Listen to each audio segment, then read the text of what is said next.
봅니다. 출애굽기 1장 1절부터 7절까지 말씀입니다. 출애굽기 1장 1절부터 7절까지 말씀입니다. 같이 읽습니다. 야곱과 함께 각각 자기 가족을 데리고 애굽에 이른 이스라엘 아들들의 이름은 이러하니 루벤과 시므온과 레위와 유다와 이사갈과 스불론과 베냐민과 단과 납달리와 갓과 아세리요 야곱의 허리에서 나온 사람이 모두 70이요 요셉은 애굽에 있었더라. 요셉과 그의 모든 형제와 그 시대의 사람은 다 죽었고 이스라엘 자손은 생육하고 불어나 번성하고 매우 강하여 온 땅에 가득하게 되었더라. 아멘. 우리 앞뒤 옆 사람 살피시면서 같이 인사 나누십니다.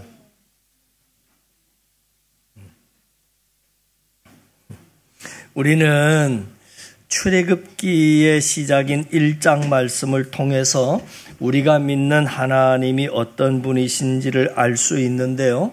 이 시간에는 두 가지를 살펴보려고 합니다. 첫 번째는 우리가 발견할 수 있는 하나님의 모습은 언약을 지키시는 하나님이십니다.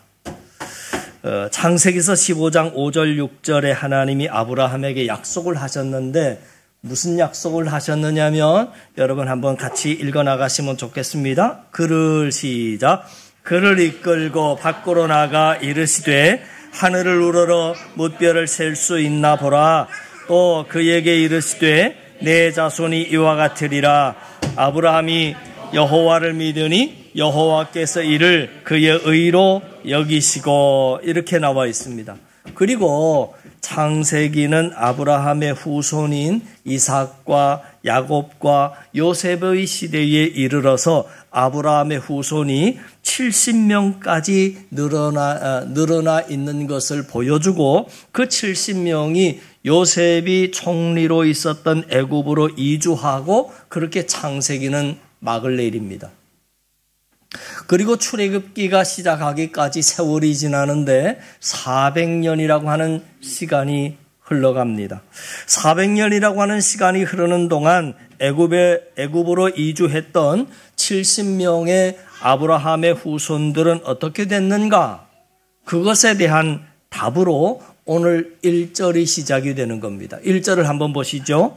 야곱과 시작. 야곱과 함께 각각 자기 가족을 데리고 애굽에 이른 이스라엘 아들들의 이름은 이러하니 그러면서 쭉 아들들의 이름이 나오고요. 그리고 5절에서 야곱의 허리에서 나온 사람이 모두 70이요 요셉은 애굽에 있었더라 이렇게 나옵니다. 지금 출애굽기를 시작하면서 창세기 때의 내용을 먼저 간략하게 요약을 해주고 아브라함 한 명으로 시작했는데 70명으로 늘어나서 그 70명이 애굽으로 이주하는 것까지 내용을 간략하게 요약을 하고 출애굽기를 시작하는 것입니다. 자, 그렇다면 애굽으로 이주한 이 70명은 400년이라고 하는 시간이 흐르면서 어떻게 됐는가? 6절과 7절 말씀을 또 한번 보시지요.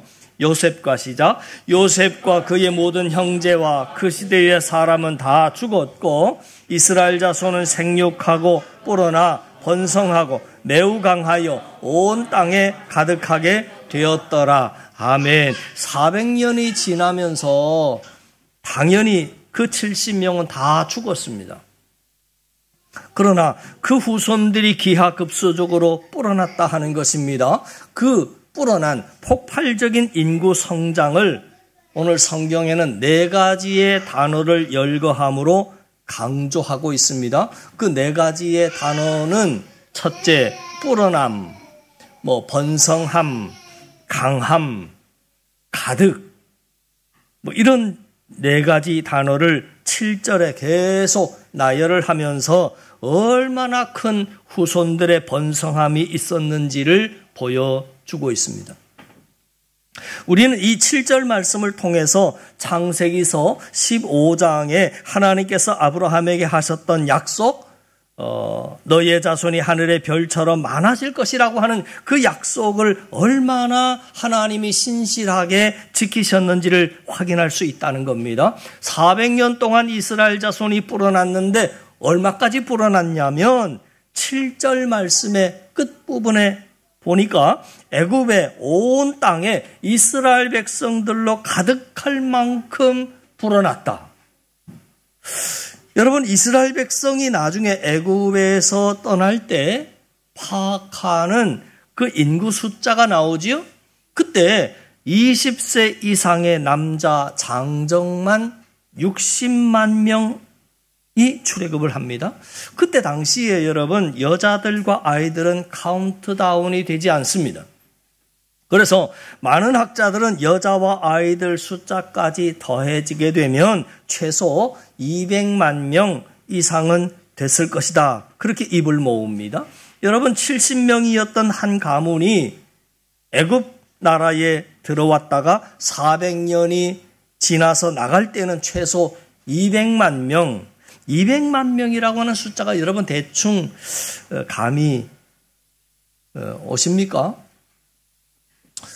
예를 들자면 이렇죠. 우리나라 인구가 한 5천만으로 봤을 때 5천만 명의 5분의 1이 서울의 시민입니다. 서울이 5분의 1. 그 서울 시민을 보통 한 1,000만 정도 본다면 서울 시민이 대략 우리나라 5분의 1입니다. 그러면 1,000만 인구의 5분의 1이 200만 명입니다. 그러니까 지금 서울 시민의 5분의 1이 되는 어마어마한 숫자가 출애굽을 했다는 겁니다. 그만큼 불어났다 하는 이야기입니다. 70명이었던 한 가문이 강대국에 이주해서 400년 동안 200만 명이 넘는 거대한 민족을 이룬 경우는 세계 역사상 이스라엘 예밖에 없습니다. 이제까지 그런 역사는 없습니다. 어떻게 이런 놀라운 일이 일어날 수 있었겠습니까? 그것은 약속을 지키시고 이루시는 하나님의 능력 때문임을 오늘 성경은 우리에게 말해주고 있는 것입니다. 이렇게 출애굽기는 가장 먼저 약속을 반드시 지키시고 이루시는 하나님을 소개함으로 이 출애굽기가 시작이 됩니다. 여기에 우리의 소망이 있는 거죠. 구약 성경에 보면 하나님께서는 메시아를 통해서 죄인인 우리를 구원하시겠다는 약속을 수없이 많이 하셨습니다. 그리고 그 약속대로 2000여 년 전 하나님의 아들 예수 그리스도께서 이 땅에 오심으로 그 하나님의 약속들이 완벽하게 성취되었음을 성경은 우리에게 이렇게 말해줍니다. 주 예수를 믿으라. 그리하면 너와 내 집이 구원을 받으리라 말씀하셨고, 뿐만 아니라 하나님이 세상을 이처럼 사랑하사 독생자를 주셨으니 이는 그를 믿는 자마다 멸망치 않고 영생을 얻게 하려 하심이라 하는 그 약속의 말씀을 확신하며 예수님 믿고 교회 다니며 오늘을 우리는 감사하며 살아가고 있는 것입니다.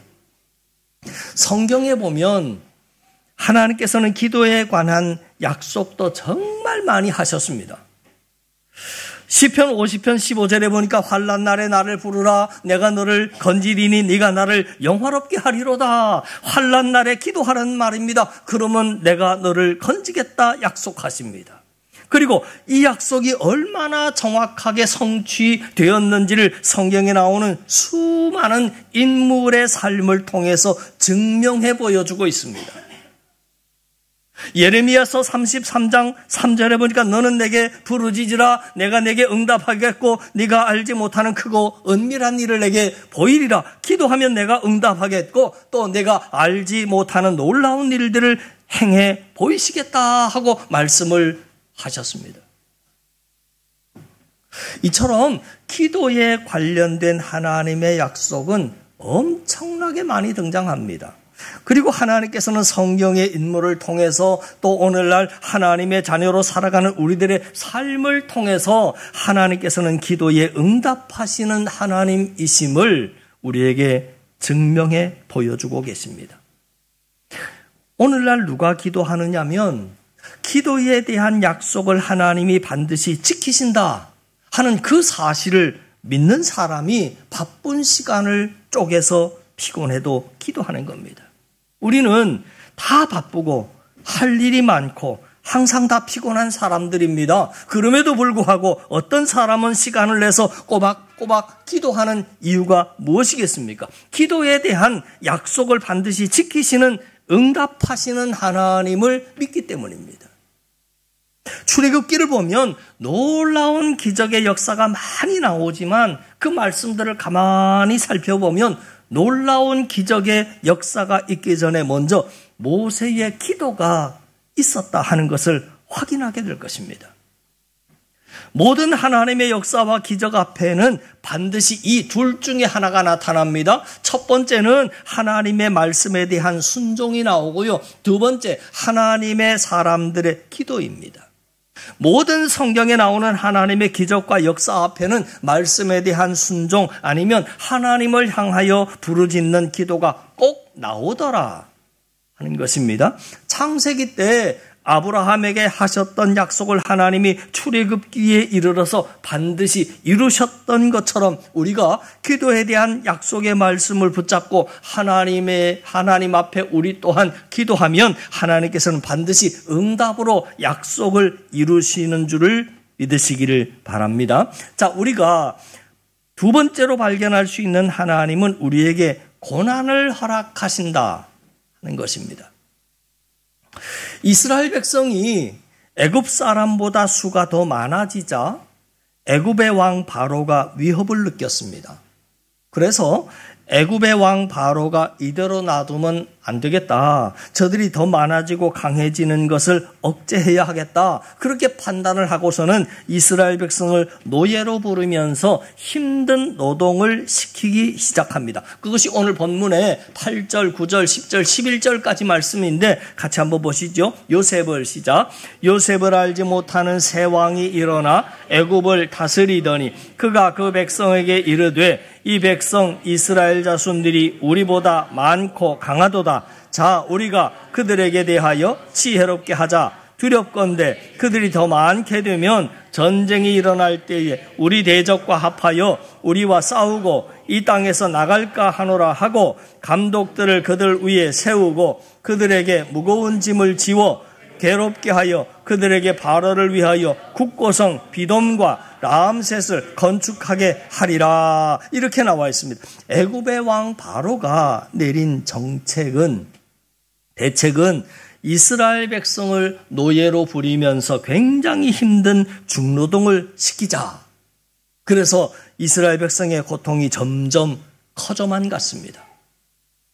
여기서 중요한 것은 이스라엘 백성이 당한 엄청나게 힘든 중노동을 하는 그 고통도 결국 하나님의 언약의 성취라고 하는 것입니다.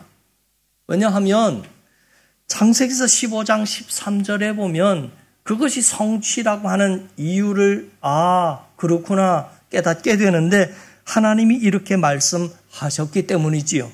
여호와께서 아브라함에게 이르시되 너는 반드시 알라. 내 자손이 이방에서 객이 되어 그들을 섬기겠고. 그랬어요. 창세기에 나오는 이야기입니다. 섬기겠고 그들은 400년 동안 내 자손을 괴롭히리라. 그들이 섬기는 나라를 내가 징벌할지며 그 후에 내 자손이 큰 재물을 이끌고 나올 거다.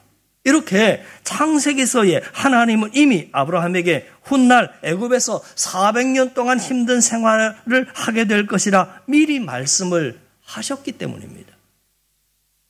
그래서 그 말씀이 출애굽 시대에 이르러서 그대로 성취되는 것을 보게 됩니다. 하나님께서는 애굽에서 고통당할 것만 약속하지 않으셨고 내가 그 나라를 징벌하고 너희들이 많은 재물을 가지고 그 나라를 탈출하게 될 것이라 말씀을 하셨습니다.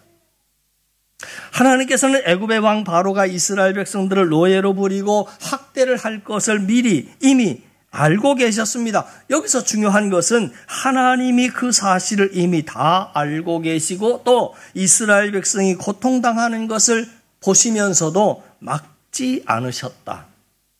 여러분, 이 말을 뒤집어서 하자면 하나님이 이스라엘 백성들에게 고난을 허락하셨다. 그렇게 볼 수 있죠. 그러면 여기서 중요한 건 이겁니다. 왜 그 힘든 고난을 하나님께서는 이스라엘 백성들에게 왜 허락하셨을까?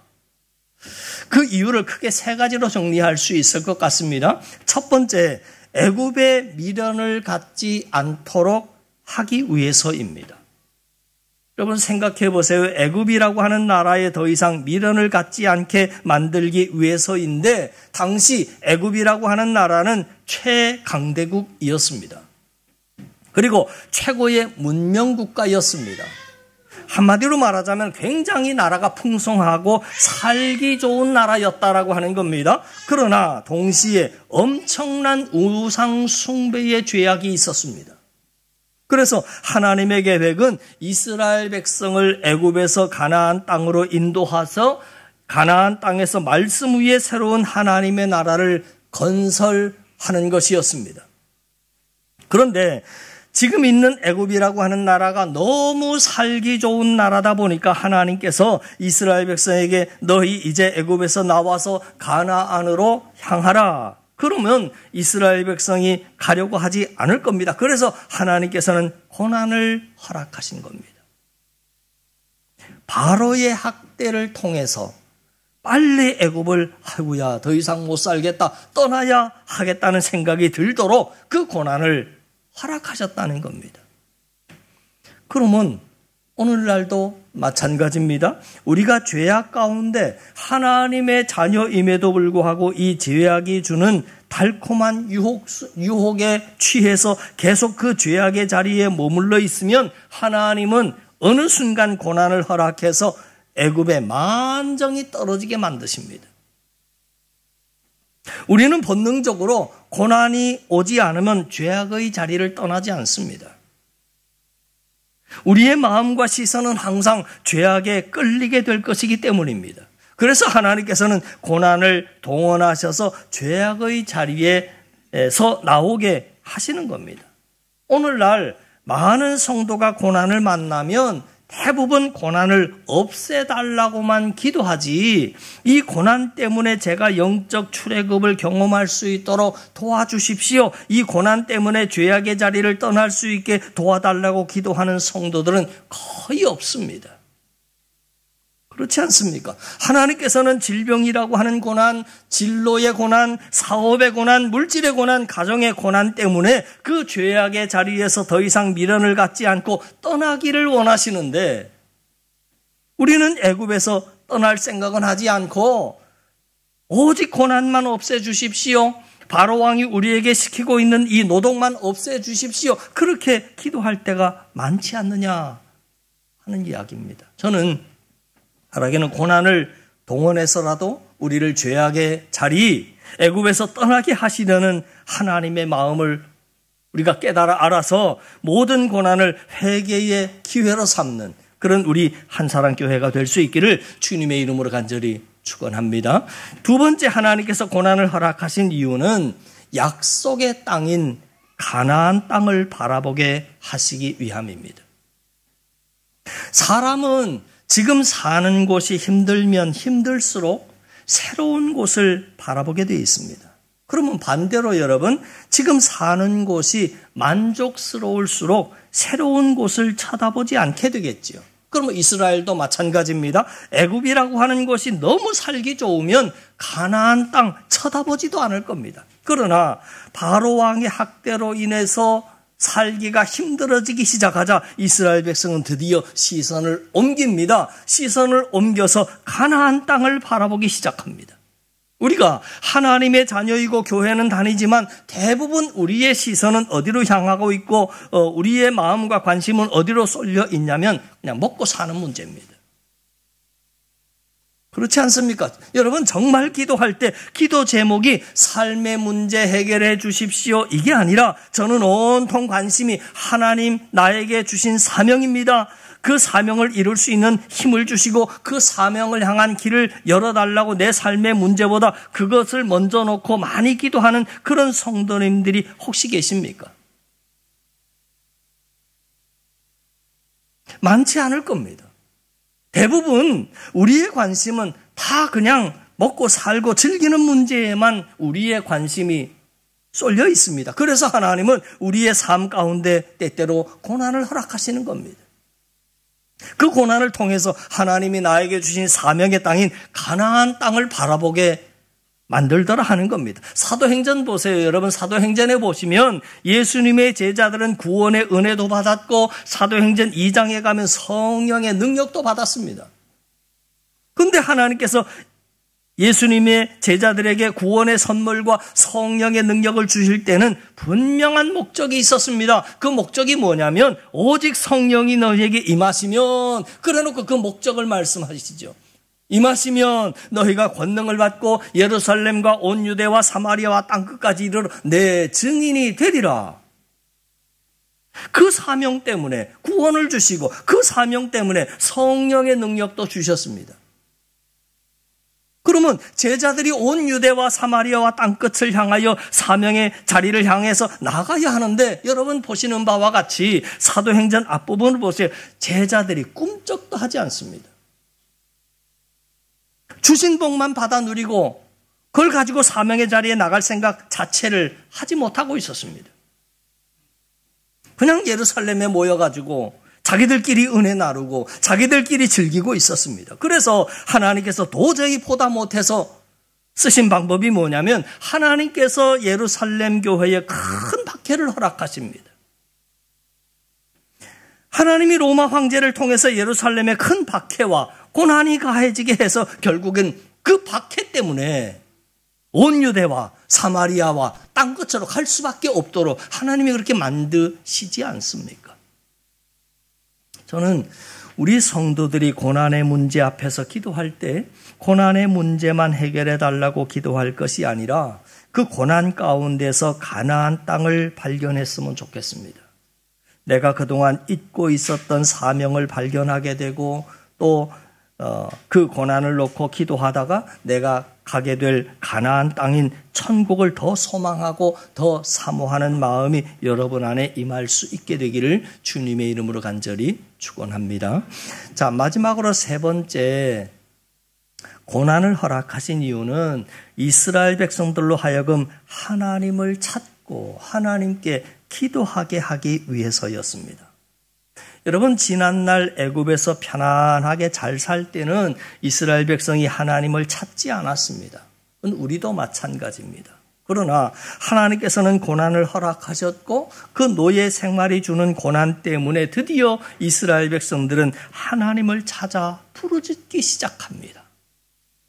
자, 출애굽기 2장 23절에 보시면 성경은 이렇게 말해줍니다. 여러 해 후에 애굽 왕은 죽었고 이스라엘 자손은 고된 노동으로 말미암아 탄식하며 부르짖으니, 그 고된 노동으로 말미암아 부르짖는 소리가 하나님께 상달된지라.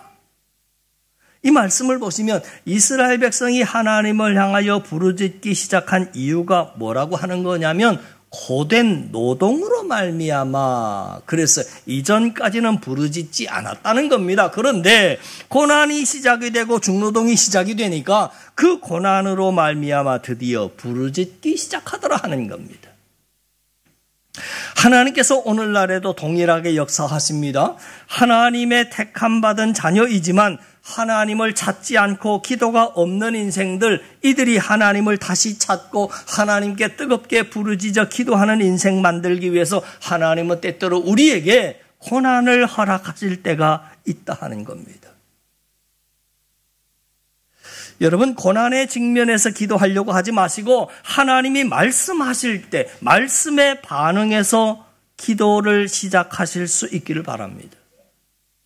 고난의 벼랑 끝에서 몰려서 어쩔 수 없이 기도하지 마시고 지금 말씀에 반응해서 기도를 시작하실 수 있기를 바랍니다.